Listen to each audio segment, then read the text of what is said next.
At the end of the day, as important as the technical work that has to be done on this front is, it must be translated to the language of the street. It must be translated to how is this work going to, and these solutions, how are these things going to impact the lives of citizens in communities, the lives of the poor, the marginalized.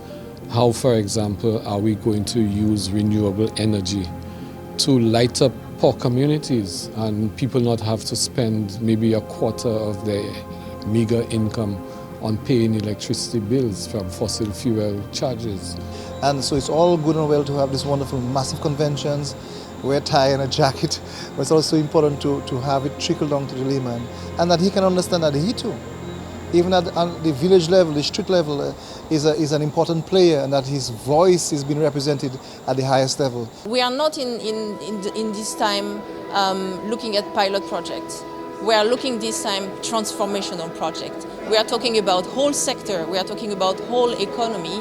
So yes, those projects are not going to be considered by public or private investors unless they can demonstrate they move the needle. It's an exciting time to be a policymaker because all of those pieces are being put together and it can only augur well for our Caribbean civilization.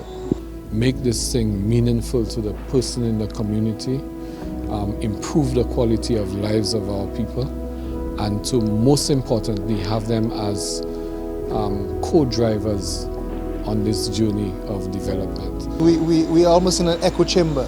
We know the narrative, and so that narrative have to trickle down to the grassroots people. And because at the end, as policymakers, our constituents are the local people, and so they have to be able to understand that movement. And so I see this forum, and I see second of its kind. I'm very impressed with the general conversation. It is heavily on the youth, on grassroots movements, and so I'm excited for the layman in the communities. One cannot expect any government to do it all by itself.